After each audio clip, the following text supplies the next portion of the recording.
You are watching Rahinijar TV with Ilama Sayyid Abdul Basit Bukhari.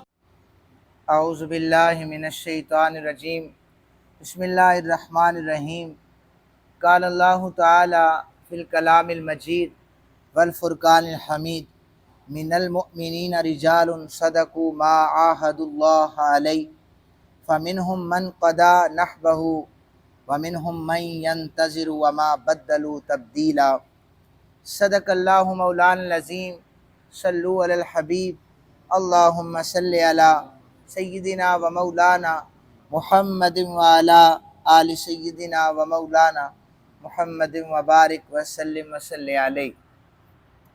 حدیث مبارکہ کا یہ جو درس پاک ہے، اس میں پچھلے اتوار جو درس پاک دیا گیا تھا وہ میں نے آپ حضرات کے سامنے بیان کیا تھا کہ اس کی دو یعنی جہتیں تھی، ایک اہل بیت کے حوالے سے، ایک صحابہ کرام کے حوالے سے۔ صحابہ کرام کے حوالے سے میں نے اہل سنت کے عقیدے کے مطابق جو ہمارا عقیدہ ہے، ہمارا نظریہ ہے، اس کے بارے میں اہل بیت کے لیے جو ہمارا موقف ہے وہ میں نے آپ حضرات کے سامنے رکھا تھا، اور الحمدللہ یہی ہمارا عقیدہ ہے، نظریہ ہے، اور اللہ تعالیٰ ہم سب کو اسی پر موت عطا فرمائے۔ یہ مسلکی تعصب سے بالا تر ہو کر، اس میں کوئی سنی شیعہ دیوبندی بریلوی والا چکر ہی نہیں ہے۔ ہمارا ایمان ہے کہ نبی پاک صلی اللہ علیہ وآلہ وسلم کی آل سے پیار ہمارے جنت میں جانے کا ذریعہ ہے۔ اسے ہر شخص مانتا ہے، جانتا ہے، پہچانتا ہے۔ اس میں کوئی دو رائے نہیں ہے کہ فلانا مسلک مانتا ہے یا نہیں مانتا۔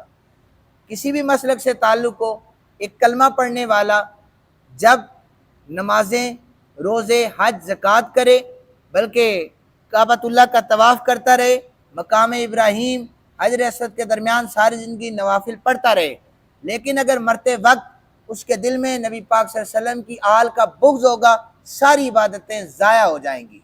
یہ ہمارا عقیدہ ہے۔ اب آج صحابہ کرام رضوان اللہ تعالیٰ عنہم اجمعین کے حوالے سے آپ حضرات کے سامنے کچھ عرض کروں گا۔ نبی پاک صلی اللہ علیہ وآلہ وسلم کے جو صحابہ ہیں، لفظ صحابی کسے کہتے ہیں، اس کی ڈیفینیشن ذرا سماعت فرمائیے۔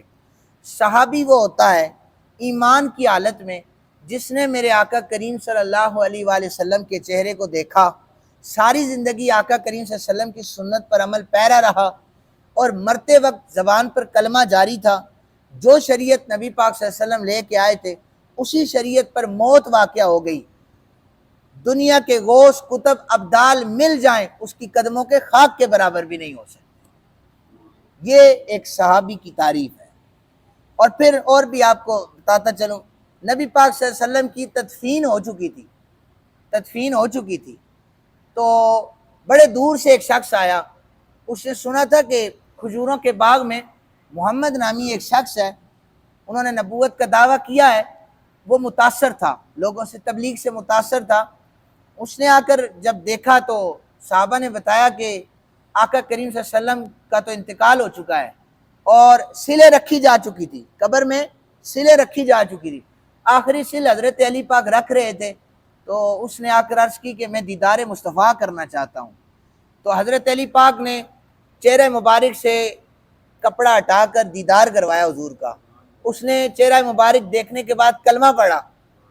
دنیا بھر کے غوث کتب ابدال مل جائیں، محدثین لکھتے ہیں کہ اس صحابی کے قدموں کے برابر بھی نہیں ہو سکتے۔ ایک صحابی آیا، ایک پہلے صحابی تو بعد میں بنے، لیکن ایک شخص آیا، گھوڑے پر سوار ہے، اور نبی پاک صلی اللہ علیہ وسلم کے سامنے آ کر کھڑا ہو رہا ہے، اور یہ کہتا ہے کہ اگر میں تمہارا کلمہ پڑھ لوں تو سند کیا دو گے، گارنٹی کیا ہے؟ حضور نے فرمایا میں جنت کی بشارت دے دوں گا۔ ابھی صرف یہ کہا، تو یہ کہنے کے بعد کہ ٹھیک ہے میں آپ کے لشکر میں شامل ہوتا ہوں، مجھے کلمہ پڑھائیں۔ کلمہ پڑھ لینے کے بعد نہ نماز پڑھی، نہ روزہ رکھا، نہ حج، نہ زکوٰۃ، نہ جہاد کیا۔ گھوڑے کی رکاب میں پاؤں پھنس گیا، پھنسنے سے گرے، اسی جگہ پر جان نکل گئی۔ محدثین نے لکھا یہ بھی صحابی رسول ہے، ذرا سی بھی گستاخی کوئی نہیں کر سکتا کیونکہ چہرہ مصطفیٰ کو دیکھا ہے۔ اس لیے عبادتیں تو ہماری بھی ہیں، ریاستیں، زکوٰۃ، حج، یہ ہم سب کے بھی ہیں، لیکن چہرہ مصطفیٰ کو دیکھنا اصل میں یہ کمال ہے۔